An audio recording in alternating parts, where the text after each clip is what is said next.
January 5, 2011, the gentleman from Iowa, Mr. King, is recognized for 55 minutes as the designated speaker. Thank you, Mr. Speaker. As the designee of the majority leader. Pardon me. The gentleman's recognized. Thank you, Mr. Speaker. I very much appreciate the honor to be recognized to address you here on the floor of the United States House of Representatives for the minutes allocated. And I've enjoyed this privilege many times over the years, and I think this is the greatest deliberative body in the world, and sometimes we can do a little better than we actually do, but in the end, the voice of the American people does come here. And I look back on the intense debates that we had when we went through the throes of a national debate over one summer. It was cap and trade, or we called it cap and tax, the idea that we would limit American industry, chase American industry over to places like China and India, where they'd pump smoke up into the atmosphere and send us back goods that were built more cheaply than we would build them under American regulations here. That legislation did pass this House. It was killed in the Senate, but that consumed a summer. And the next summer, we had the debate of Obamacare. And I could go into that quite deeply, Mr. Speaker, but I will say that it was an intense debate that took place in the floor of the House of Representatives, on the floor of the Senate, and the floor of almost every home in the United States of America, in the streets of America, and in the grounds surrounding the Capitol, and in, of course, all the office buildings and around the Capitol. And for the first time that I know of in history, a member of Congress called people from all 50 states to come here to petition the government for redress of grievances. Peaceably petition the government for redress of grievances. That was the plea of the American people. 40 to 60,000 people surrounded this Capitol in November, on a Thursday in November 5th of that year. And later on in the spring, they came back again and again. For the first time in history, the entire Capitol grounds were surrounded by people, not just a human chain touching their fingertips or holding hands all the way around, but a human donut, 6 and 8 deep everywhere, with thousands of people standing in the curves in the corners that came here to say to the people that were duly elected representatives of the American people here in this Congress, keep your hands off of my health care. We don't want Obamacare. That message echoed in this building. And on that night that Obamacare was poised for passage, the people doing business up here in the Rules Committee couldn't do business for a time because the echo in the windows from the people outside was so great that they couldn't have a conversation to be able to actually conduct the business of passing a rule that would brought Obamacare here to the floor. And there was hokum involved in the process. And even down to the point of circumventing the filibuster in the Senate and going through a reconciliation package and passing legislation on the promise that other legislation would be passed, and passing legislation on the promise that the President would issue an executive order to, get this, Mr. Speaker, amend the legislation that was on the floor. That's how bizarre this process became. And for a couple of years, a member of Congress didn't have an ability to bring an amendment to the floor to even force a debate or a vote trying to perfect legislation. That's how far the wheels came off of this Congress. The American people were delivered something that they had resoundingly rejected. That was Obamacare. And the aftermath of those shenanigans that took place that consumed the summer and the fall and the next spring and longer, the American people went to the polls the following November, and they sent 87 new freshman Republicans here to Congress in exactly the fashion that the Founding Fathers imagined. And that fashion was to have the House of Representatives, with elections every 2 years, be the quick reaction force that in the period of 2 years, in that time, history didn't turn as fast as it does today. But it's still, I think, soon enough to bring people here to start to reverse the mistakes that are made by the previous Congress. Now, we're not in a position to undo some of those bad things that have come upon this Congress right now. I thought we had that leverage a couple of times already in this Congress. Those moments have passed. And I believe, Mr. Speaker, that now, if we can find and create that opportunity, I'm all for it. And I'm looking for somebody to lead us into a way that we can undo some bad legislation, But where we are today in this deliberative body is that we put the brakes on most bad things that have been happening here in this Congress, and we're laying the groundwork to call in the reinforcement within the vision of the Founding Fathers so that we can undo the bad things, and it's going to take some help in the United States Senate and in the White House. So here's America, and as we had a conversation here on the side earlier, there was a couple of years ago, I would say now, a serious discussion about whether I would go back to Iowa and run for governor. And the questions that I had, Mr. Speaker, in front of me were this, that we were looking at what turned out to be the Dodd-Frank bill, the financial regulation bill. We were looking at cap and trade, or cap and tax, which is a more accurate way to describe it. We were looking at Obamacare. And I'm thinking I would have to spend 14 months back in Iowa campaigning for that job.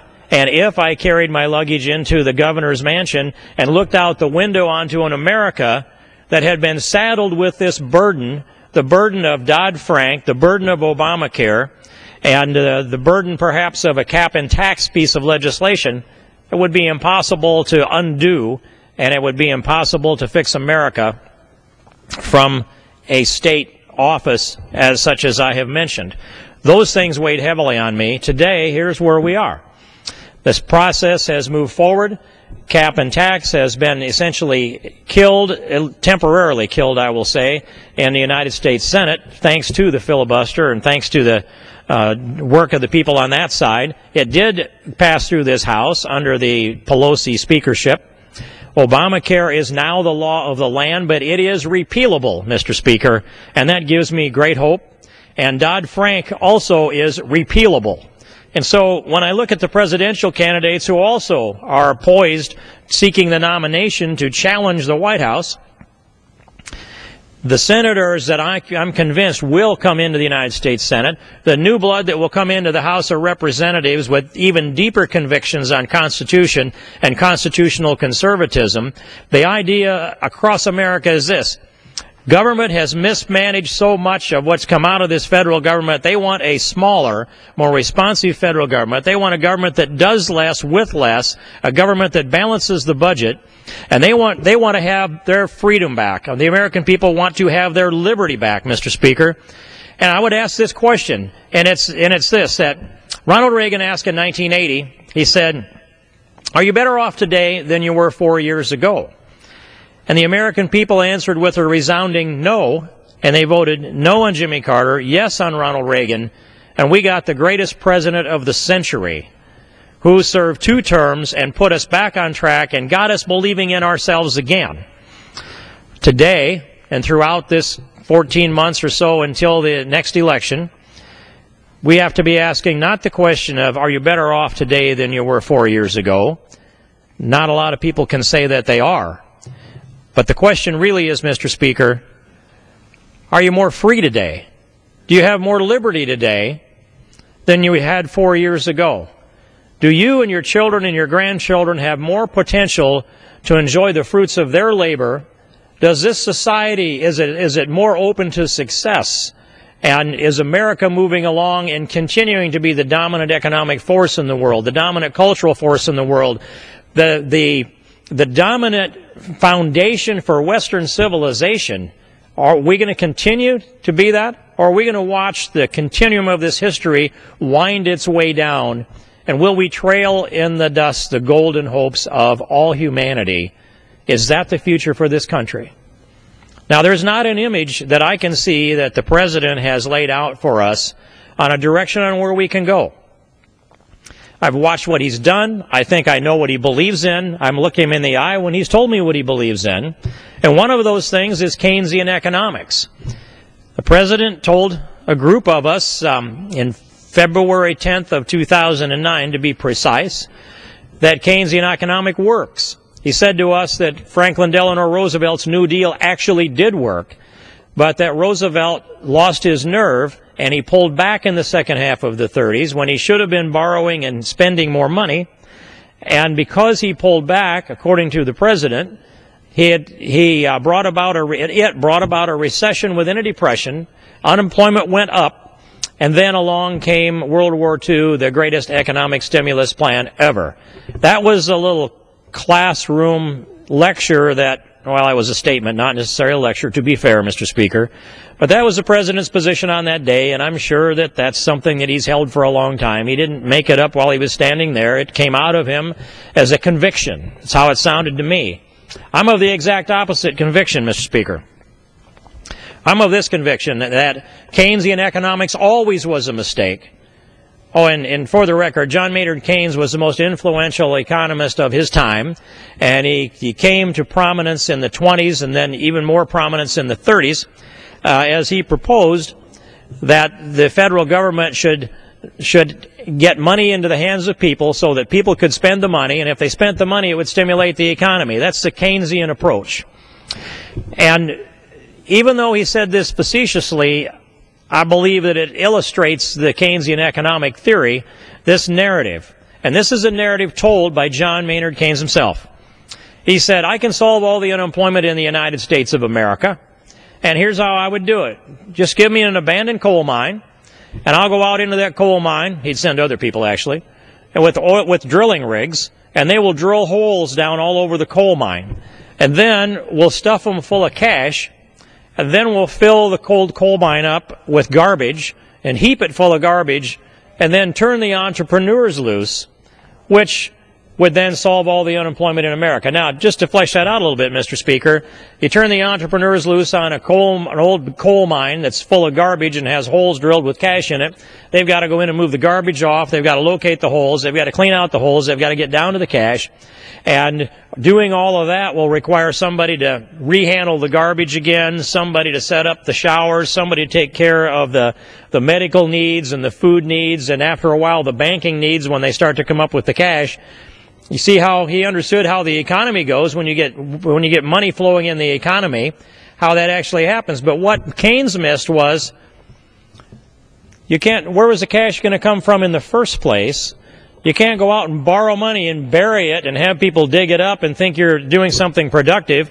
That's the equivalent of paying each other to do each other's laundry. You produce nothing extra from it. You just trade dollars. What has built America? The strength of this country economically has been free market capitalism, competition. And because of the competition, we have had inventors and entrepreneurs, and we have had more patents, trademarks, and copyrights per capita, at least, than any other country in the world. And the reason for that is because Americans are natural entrepreneurs, we're natural creators, and we have the resources to do it. And I don't just mean gold and oil, and I always have to put corn in there as a natural resource, Mr. Speaker. I know you use it for grits, but for us, we feed most of it to livestock and turn some of it into ethanol. But all of those resources that we have in this country, Americans have developed them, we've grown them, we've mined them out of the earth, we've turned our timber into valuable products, we cut trees and turned them into ships, and we traded around the world. And we did that early in this country. American clipper ships were the class of the world. And we have done this success because we produced goods and services that had a marketable value both domestically and abroad. That is still what will bring America out of the economic doldrums, producing goods and services that have a marketable value both domestically and abroad. Not spending money, not the little sugar high of handing somebody money and saying, here are your food stamps, here's your unemployment check, do nothing, except go out and spend the money. That is only, at best, a sugar high. And for the economy, it's temporary. Even if Keynes was right on any part of it, it would be this. Dump in billions, hundreds of billions, and in the case of the President of the United States, we're talking trillions of dollars dumped into this economy. The best you can hope for with a Keynesian economist on steroids, which is our President, is this, that he might have diminished the depths to which we otherwise could have fallen to some degree. We will never know how much. But what I guarantee you is the depths that might have been diminished, certainly the breadth of this trough of the economic downward decline that we're in is much broader. And it's going to take us a long, long time to recover. And a way to explain that, Mr. Speaker, is this, that if you are a small business, a large business, or a government, and if you go out and borrow too much money, and you have a revenue stream coming in, and now that you have to service the debt, You have to pay the interest and the principal on the debt. The banker's in there. He's going to collect his money. So you have a fixed income, and you borrowed more money, which means more interest has to go, and it has to also pay off the principal, or you can never stop the drain. And it weighs you down. There are businesses, I'll just actually say many of them in my business, that have actually literally, not figuratively, and not virtually, but literally been underwater for all summer long in the floods in the Missouri River. And if all they have for relief is a small business disaster loan, and they can get a preferential interest rate of maybe some number approaching 4% interest, still, if they get stacked with too much debt, they can't have the income to service that debt. Same with the country. The United States of America borrows money and hands it to people and tells them, you don't have to work for this, you don't have to produce anything for this, we just want you to spend it. That's your patriotic duty, to take the money that we borrowed from the Chinese and the debt burden we put on our grandchildren and put it into people's hands and say, it's a patriotic thing, take your food stamps and take your rent subsidy and your heat subsidy and your unemployment check and go engage in commerce. That's patriotic. No. What's patriotic is carry your own weight. I mean, John Smith said clear back then in the 1600s, no work, no eat. That also is part of the New Testament, where he lifted that from, I believe, was in Galatians. He who would not work would also not eat. And that doesn't mean we don't want to take care of people that can't help themselves, but people that can help themselves need to help themselves and all of the rest of us. We're hearing the statements come out of people that generally sit over on this side of the floor, Mr. Speaker. This belief that economic stimulus, the former Speaker of the House, Speaker Pelosi, has consistently said that unemployment checks are one of those reliable and immediate forms of economic recovery. That you get a lot of bang for your buck when you pay people not to work, and they will go out and spend that money immediately. Therefore, we should pass out unemployment checks and stimulate the economy. That statement is ridiculous where I come from, Mr. Speaker. To pay people not to work, and somehow in that formula it stimulates the economy. And another statement came from our Secretary of Agriculture, Tom Vilsack, who is consistently, at least it shows up in the media hits consistently, has said that food stamps are also an economic stimulator. That you get, for every dollar in food stamps that you hand out, you get $1.84 in economic activity. Well, that may be. But if you had somebody actually producing something in exchange for that food stamp, you would have the economy growing. You'd be building capital within your economy. We have this massive amount of capital here in the United States of America, and it's built within, it's part of its cash. Part of it is the real estate value that's been improved by putting buildings and fixtures out. Part of it's equipment that we've manufactured. And it's the utilization of that. All of that's part of the capital base of America. Our knowledge base is part of the capital base in America. And here we have the federal government and the president's proposal with his jobs plan, by the way, continuing to wanting to extend unemployment benefits another year, believing that that's an economic stimulus plan.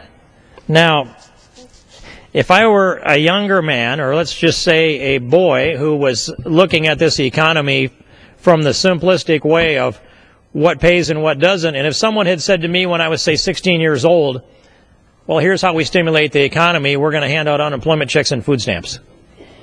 That's what we're hearing, Mr. Speaker. We're hearing this out of the people that speak for the White House, handing out unemployment checks and handing out food stamps as an economic stimulus plan. Now, I'm back to produce goods and services that have a marketable value, both here and abroad. And when I say that, that means we have to compete with the value, the prices of those goods that other countries can produce, so that we have an opportunity to outsell them when they want to sell here, and we have an opportunity to outsell them in their countries. We have to be better at some of those things. But this economy will not recover if we're going to continue to borrow money, put the debt on the heads of our grandchildren, and think that spending money solves anything. I have a little granddaughter that's closing in on a year old now, and she's just taken her first steps, about 10 or 12 of them last night, as a matter of fact. And her name is Reagan Ann King. When she was born into this world, her share of the national debt, what she owes to Uncle Sam when she took her first breath as a new American citizen and a miracle from God was $44,000, her share of the debt. And we worry about a college student that has a degree with a $40,000 student loan to pay off. I'll submit, Mr. Speaker, they at least have a diploma in a likely case. They have an education in every case and an opportunity to earn that back. And from the time they leave college and the toll starts to ring on their student loan, they have an opportunity to go to work and to stop the interest and pay the interest and start to pay the principal on their student loan. But this little girl, Reagan Ann King, that's just taken her first dozen steps last night, this little girl doesn't have a chance to start earning that back. Her $44,000 worth of debt is accumulating interest every day of her little life till she's turned around a year old, till she's 10, till she's 20, till she gets an education that's good enough for her to start actually earning her share and paying taxes and starting to pay down this national debt. How much is that $44,000 going to be before she gets a chance to stop the bleeding just for her? Well, by the time she's 10 and starts 5th grade, it'll be not $44,000 but $88,000. That's an actual calculation rounded to the nearest thousand. It's not just 44 times 2. $88,000. Welcome to 5th grade, Reagan Ann King. Now your share of the national debt's $88,000. How does that make you feel? Study hard. I will give you another Republican approach here, Mr. Speaker, that I think illustrates the right attitude, and it caught me a little off guard. Conversation with my oldest son and his little 6-year-old daughter, who was telling me that her favorite subject is math. And our family's in the construction business, and we do a lot of work that requires engineering. And so I immediately said to her, study hard, focus on your math. That means if you're good at math, you can be an engineer, and your daddy needs an engineer in the company. And her daddy said immediately, I don't need another mouth to feed. She can study hard and carry her own weight and make a living in the world. Now think about the difference in that. Rather than opening up the door saying, study hard, become an engineer, I can use one in the company, which I think he could, he said she can make her own way. The attitude, when you're 6 years old growing on up, that you're going to go out into the world and make your own way. Even though there's by then maybe a 3rd-generation company, it surprised me that he saw the world so clearly and instantly directed his child that stand on your own. Gentlemen, Mr. Spin, the chair will receive a message. A message from the President of the United States. Mr. Speaker, Mr. Secretary. I'm directed by the President of the United States to deliver to the House of Representatives a message in writing. The gentleman from Iowa may proceed. Thank you, Mr. Speaker. Mr. Speaker, we need more young Americans growing up being told on a daily basis, you're going to have to carry your own weight. You're going to have to make your own way.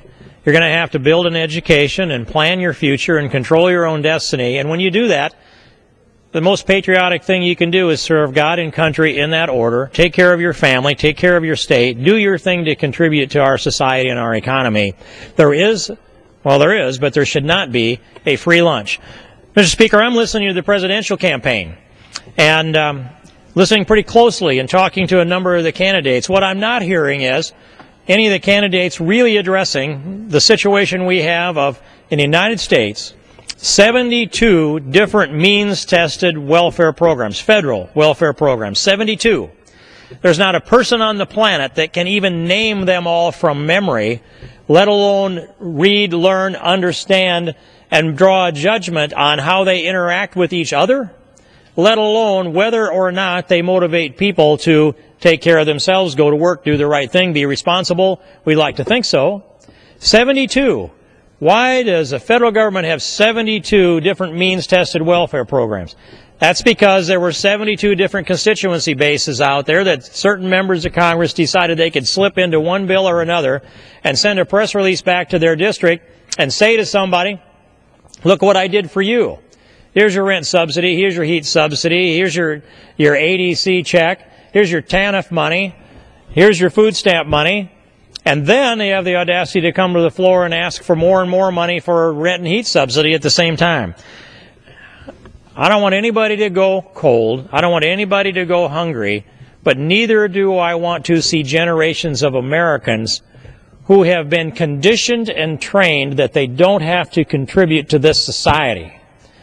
And I will give you an example. It was written up in the Des Moines Register about 15 years ago, where they went into a residential area in Milwaukee, Wisconsin. Odd that they would go from Des Moines to Milwaukee, but I remember the article. And they did a study in a 6-block by 6-block segment, 36 square blocks, 6 squared, and it was a residential area of families who, as predecessors in the 30s, had moved up to Milwaukee from the Gulf area, Mississippi, and generally in that area, Mississippi and Alabama, to take on the brewery jobs that blossomed in Milwaukee when Prohibition was over. And these families that had moved in had moved up there for the jobs, and 3 generations later, they surveyed all of those residences in a residential area, 36 square blocks, and there wasn't a single employed male head of household in any of those homes in 36 square blocks. And as I read through that article twice, because I wanted to see what I missed, the lament by the author seemed to be at least, that we couldn't bring jobs to the people that lived in that neighborhood in Milwaukee. And so wasn't that the failure of government that we couldn't get jobs established there? And I read it completely differently. If your granddaddy moved to Milwaukee to get a job, why can't you, his grandson, move somewhere to get a job? Why don't people migrate to take a job? And the answer to that question is 72 different means-tested welfare programs. Are being paid not to. The safest thing you can do is stay in a home that's maybe been in your family for 2 or 3 generations. It may well be paid for, and you've got the system of the public benefits all figured out, and so those checks come in once a month and take care of all of your worldly needs. And if you need a little cash aside from that, then you can go out and work in the black market, work in cash, or trade on the side. That's what we have for economies. I've sat in those areas in those communities and just watched the traffic. And see, what's this traced back to? Well, I have a viewpoint that I think is completely objective, and it's just illuminated a little more because I come from farm country, but it's this, that all new wealth comes from the land. If you watch any dollars that are flowing anywhere, you trace them back through the economy, whoever has that dollar in their hand, if you could trace it back to the person that handed them that dollar and the person that handed the second person the dollar and go on back, where does it take you if you trace each one of those transactional exchanges? It will take you back to the land. And in this country, all new wealth comes, in the world, all the new wealth comes from the land. And you can mine it out of the earth in the form of gold or platinum. You can pump it out in the form of oil. You can bring out limestone and aggregate of all kinds. And that's a new wealth. It sits there waiting to be developed, and then you turn that into concrete and steel from iron ore, and the list goes on. Or, well, there's an exception, I guess. That would be you could seine some fish out of the sea, and maybe you can raise a little algae in the sea, but otherwise it grows out of the soil. New wealth comes from this earth in one form or another, and we use it to produce the necessities of life. Those necessities which were simplified down to food, clothing, and shelter, all of that comes out of the earth. Those are the necessities. The money that we spend, I used to get into this debate with former Congressman Tom Feeney from Orlando, Florida, Disney World territory, a very smart and effective member of this Congress and a good friend whom I admire and respect. And when I would tell him all new wealth comes from the land, he would say, oh no, it comes from the airport. Well, they do, Mr. Speaker, fly down to Orlando, and it's a refreshing injection of capital into the economy in the Orlando area, but that's not the new wealth.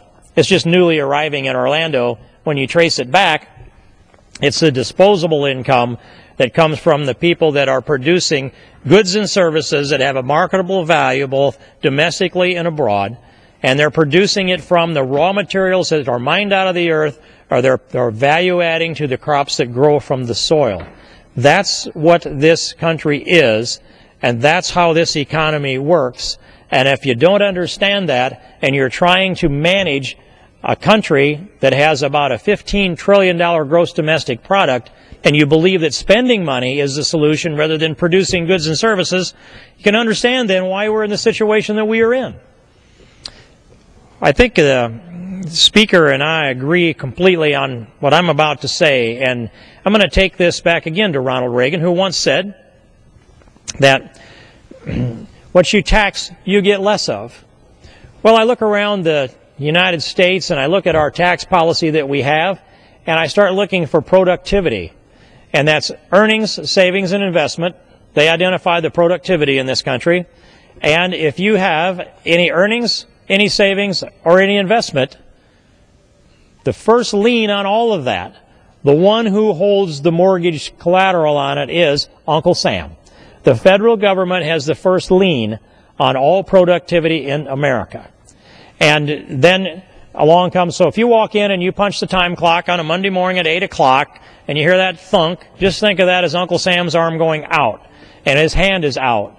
And he will take every dime you earn until he's satisfied, and that might be before noon and it might be after.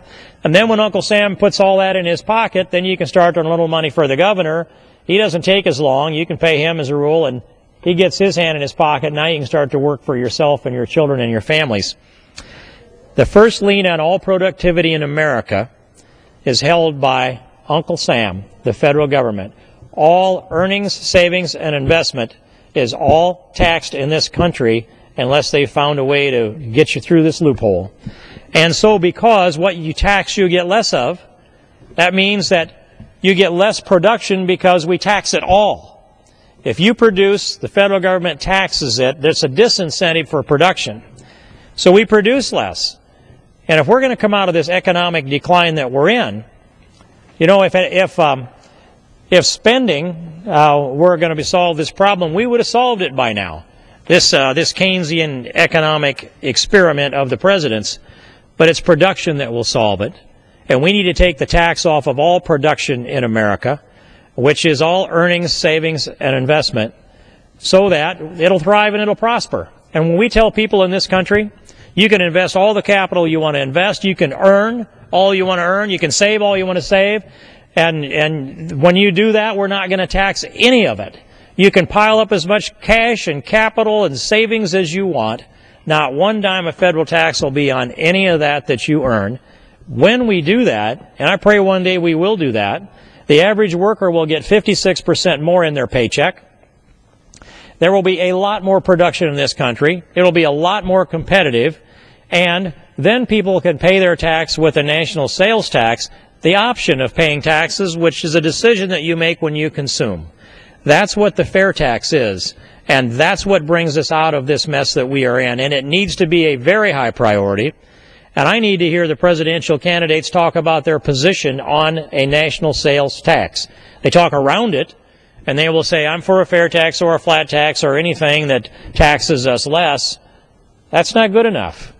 If you want to lead this country, lay out a tax proposal that actually solves this problem that we're in. I have looked at this proposal, Mr. Speaker, for more now than 30 years. And I don't know how many years ago it was when they invented the Rubik's Cube, that you could turn that thing around and arrange the colors on all the sides of the cube. But I have turned the Rubik's Cube of the fair tax over and over every possible way that I can look at it. And the more I look at it, usually when you get to looking at something, it starts to look a little worse the longer you look at it. The more I look at this, the Rubik's Cube of the fair tax, the better it looks to me. And that's more than 30 years of looking at this proposal. Actually, that's more years than we've had the proposal. But I've advocated for a national sales tax since about 1980. And that was back when I got audited one too many years in a row, and I decided, why do I have the IRS in my life? Why are they making Monday morning quarterback decisions? Why am I looking at paying interest and penalty and a tax liability? To this day, I do not believe that I legally owed. It's because the IRS has so much policy you can't fight, or so much power that you can't fight them. You can fight them, but you're going to lose. And that was a painful thing for a person of principle to come to, a realization that I had to go to the bank and borrow money to pay the IRS, because even though I'm right, it would cost me my business if I stopped producing long enough to fight the IRS. That was the equation that I was faced with. And so I want to challenge anybody in this House of Representatives that wants to debate tax policy on the fair tax. I'd be real happy to yield to anybody that would come down here on the floor, set up a special order for the purpose, go just about anywhere I can logistically get to face off with somebody that thinks the fair tax is a bad idea. It is a great idea.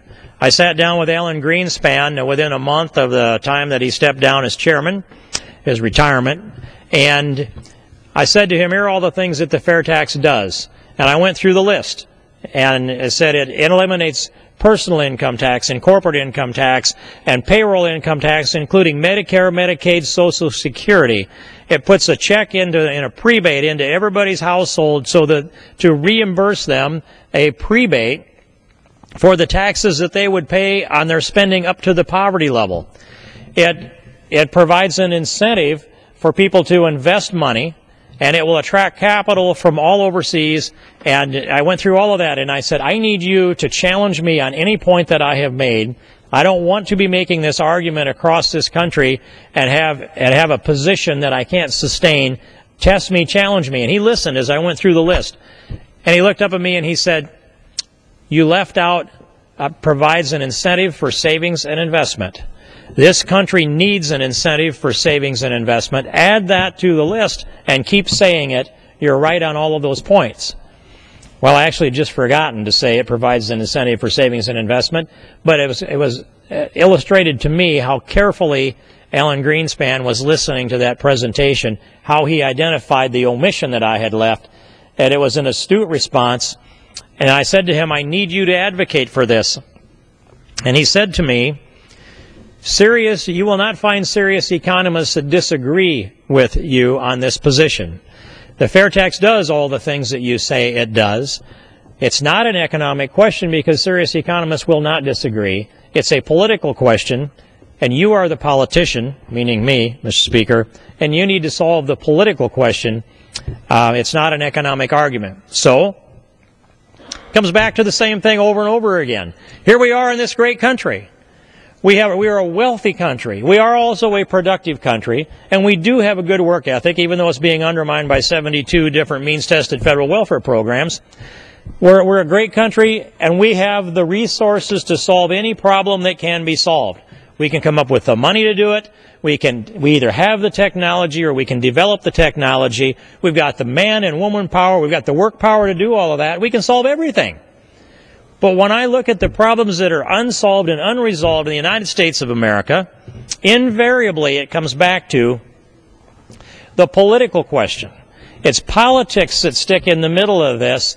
It's not because we don't have enough people with common sense. We have people with competing interests, and we have people that confuse the issue, and they bog this thing down, and they make it a lot harder than it needs to be because they're looking for some kind of political benefit from it. But we have the solution here at our fingertips. This Congress, if we were able to get a fair tax bill to the floor of the House of Representatives for an up or down vote, I would say there be a Vegas line on whether that would pass or not, Mr. Speaker, but I believe it would. I believe this House of Representatives would vote to scrap the entire Internal Revenue Code and scrap the IRS itself and replace it with a national sales tax. I believe this House of Representatives would vote to take all the tax off of productivity in America and put that tax over on a revenue-neutral basis onto consumption instead of goods and services. Goods and services that have a marketable value both domestically and abroad. I believe the House of Representatives would pass that legislation if we could get it to the floor for a vote, and I believe they would be, in the process of doing this, they would be granting to American manufacturers, in the stroke of a pen, a 28% marketing advantage over foreign competitors when it comes to manufacturing. If you take a Mazda that's presumably built 100% in Japan, compared to a Ford built 100% in America, and each of them were sitting on a dealer's lot, perhaps across the street from each other, and the sticker price on these two comparable valued vehicles was each $30,000. Then competition would have set that. Well, into that Ford is embedded 22% of federal taxes that are built into the price of that Ford because corporations don't pay taxes, consumers pay it, corporations aggregate them, and they put it into the price of the products that they produce. And so, your $30,000, you pass the fair tax, competition drives out of the Ford the embedded federal tax. So your $30,000 Ford becomes $23,400. That would be the new sticker price. Now it'd take 12 to 18 months to turn the inventory over and get competition to drive that down. $23,400 would be then the new sticker price on your Ford with the fair tax passed. But your Mazda is still going to be $30,000 because its tax structure is Japan, not the United States. And so then you add in an embedded 23% sales tax into both vehicles, and your Ford price to drive it off the lot, presuming it's not a tax-deductible business purchase, goes from what was $30,000 knocked down to $23,400 because the embedded federal tax comes out of the price. Then you add in 23% tax. You drive your Ford off the lot for $30,400, but your Mazda needs to also pay the 23% embedded tax. It comes off the lot at $39,000. So you end up with an $8,600, 28% marketing advantage, the Ford over the Mazda. Now what does that bring about, Mr. Speaker? Instead of $800 million worth of Mazdas coming to the United States aboard ships on an annual basis, you've got Fords being sent to Japan and to Korea and to China and to Europe and all around the world. We're making more and more cars and we're shipping them all around the world because we now have a tax structure that ceases to punish production and provides an incentive for savings and investment and gives those workers that are making the Ford 56% more in their paycheck, and those people that run the manufacturing plants, whether it's cars or whether it's trailer axles or whether it's the modern version of the widget, all have a competitive advantage now that gains 28%. We reach the static level in the things we produce, and sometimes 0.5% is enough to make the difference on whether you sell large volumes into foreign countries. 0.5%, maybe even 0.1%. Well, can you imagine sitting there, let's just say, I'm just thinking, shipping a product over into a place like Asia, and you're there where the margins are so tight, sometimes you can sell it, sometimes you can't. You've got to ratchet your price down a little and try to get it sold. This goes on every day. People that are looking for that tiny little edge that lets them get in there and export something to a foreign country. With the fair tax, they're sitting there with a tiny little edge or no edge. Maybe they're behind the curve, and all of a sudden here comes a 28% marketing advantage. Whoosh. It goes overseas. We light this country up. We light this country up. We become the manufacturing center for the world again. We find jobs for people. They're out there. For American labor to produce a high return so that they're highly productive workers. We're the most productive workers in the world today. And we will increase our manufacturing. We will increase our exports. We will reverse this trade imbalance, and it'll be a surplus of exports. And instead of us being a debtor nation, we will become a prosperous nation. And by the way, if exports are working, think what can happen. We've got a dollar that's being devalued by the White House and by the Fed. They're printing money and dumping the currency in, and the value of the dollar is dropping. And what is one of the reasons? It's because if the dollar doesn't buy much, then people in foreign countries can buy more things from the United States. Look how it works the other way.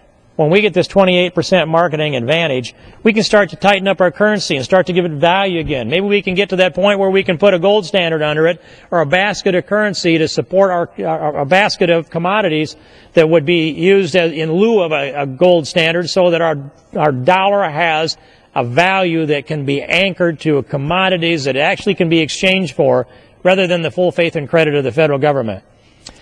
The fair tax solves everything good that can be solved by a tax policy. It does everything that anybody else's tax policy does that's good. It does them all, and it does them all better. And I will stand on that statement, Mr. Speaker, and I will challenge any member of this Congress or anybody that has a legitimate reputation out across this country to stand up, and we'll take this issue on anywhere. This is one of these times when I'll just say that it's one of the things that I have been right on for a long time. A lot of others have been right on this for a long time, and it's getting to the point where it's high time that we move a fair tax. We had a little hearing in the Ways and Means Committee here a few weeks ago. I'm glad to have that. I don't know if the earth shook when we did that or not. I don't know how much it illuminated the knowledge base of the members. But I will tell you that the public would be disappointed if they knew how shallow the knowledge base is among many of the members of this Congress when it comes to a national sales tax. It's shallow. They can't pass the test. They don't want to spend the time to do that. They're just navigating themselves away from the political liabilities that come up in every day in this trade. They don't have the time to dig down into it. And so you need to focus them, and the public needs to focus them, Mr. Speaker. The fair tax needs to move. We need to have it in the debate of the presidential race. I want to do all we can to bring it up in that debate. And as the clock ticks down, I want to shift a gear a little bit, because that's important for me to address what's going on with the natural disasters in the country, primarily the floods that we've had in the Missouri River. We have been underwater since early or mid-June. We have more water that's come down the Missouri River than at any time prior to this year in history. This is from Sioux City downstream, and they can talk about it very well up into the Dakotas. Christian Ohm and Rick Berg are very knowledgeable on what the disaster has done to them upstream. But where we are, Sioux City on down, that river has been since June, and I will say the mid-June. It's been about the narrowest typical place that you would see would be the water be about 1.5 miles wide. This is a river that I wouldn't recommend it, but it can be swam across. And about 1.5 miles wide downstream from Sioux City, and as you go further south, it gets to be 4, 5, 6, 8 miles wide at Blencoe, and north of the Omaha airport, 11 miles wide. Water 11 miles wide, and it narrows up downstream from Omaha to 4 to 5 miles, maybe 6 miles wide, all the way down into Missouri and into Sam Graves' district, typical on down. We have seen more water come down that river this summer than ever before. And it is a flood of massive proportions. And when I tell you a river that's 11 miles wide for 3 months long, it gives you a sense of what it is. But people have to be thinking it's stagnant water that's sitting there that can't escape. But it's really not. It's water with a velocity of 3 to 5 miles an hour, even out away from the central stream of the channel. And the central stream of the channel, it's 11 to 12 miles an hour, but out away at the base of the hills, and it's flooded hill to hill. The water is moving along at a clip that's, a fast pace, if you're walking, is about what it would be. And we have watched business after business, farm after farm, residence after residence go underwater. It's sandbags, set up pumps, and then they lose the battle. And then the house and the buildings fill up with water, sometimes clear up to the eaves, sometimes halfway up on the windows of the living room. And we have miles and miles of trees that have been standing in water that is 10, 12, 16 feet deep for the better part of the summer. I'll say all summer. And when the wind blows and the water starts to go down, the trees just tip over. Miles and miles of huge trees laying down, the swath of them just fallen over by wind and gravity and nothing for their roots to hang on to. And hundreds of thousands of farm fields that are underwater and flooded with huge sandbars that are created by the current, and all kinds of junk washed out into the middle of them. This is what we're dealing with in Missouri River. The Corps of Engineers has built in the upper Missouri River 6 dams. They're known as the Pick-Sloan program. That began sometime in the 40s and 50s when they looked back on the historically highest flood, which was 1881, and they had a large flood in 1943. It wasn't as much as 1881, but it was a heads-up, wake-up call that started Congress working, and they began working on this Pick-Sloan program to prevent flooding in the Missouri River. 1952, there was a huge flood, and that accelerated the construction, and they completed in the late 50s and early 60s the 6-dam reservoir complex of the Pick-Sloan program that goes clear on up into Montana. And they wrote a master manual for the Corps of Engineers that guides them on how they shall manage the reservoirs and how they shall manage the Missouri River. The master manual, Mr. Speaker, has been amended. I believe there have been 5 different versions. But in each of those versions, the Corps of Engineers has used the same amount of storage capacity for flood control. There's a permanent pool, and above that permanent pool they have always kept 16.3 million acre feet for flood control. And the reason that they have 16.3 million acre feet is because that was the amount that was calculated that was necessary to protect from the floods of the largest runoff ever experienced, which was 1881. In 1881, 49 million acre feet of water came down. In 2011, the number will be 61 million acre feet of water. And so I have a bill that I trust was introduced this afternoon, or will be before the fall of the gavel today, Mr. Speaker, that requires the Corps of Engineers to manage the PIC Sloan program to protect from serious downstream flooding and to adjust those flood levels to the largest amount ever experienced. And that language then means 2011 runoff rather than 1881 runoff. So that if we get another year of this kind of runoff, we'll be using the storage rather than having it be part of the permanent pool, so that all of this downstream flooding that has wiped out hundreds and hundreds of square miles and set it under a flowing current of water for the whole summer can all be protected.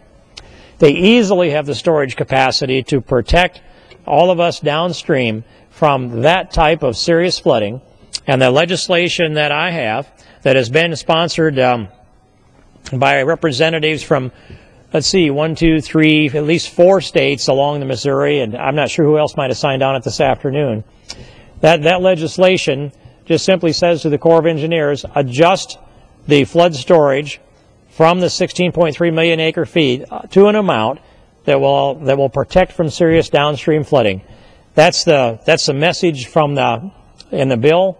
That's what I'm going to ask this Congress to pass. That's what I think we have a reasonable chance of having unanimous support among the states affected by the Missouri River floods, all the way up to the headwaters and all the way down to St. Louis.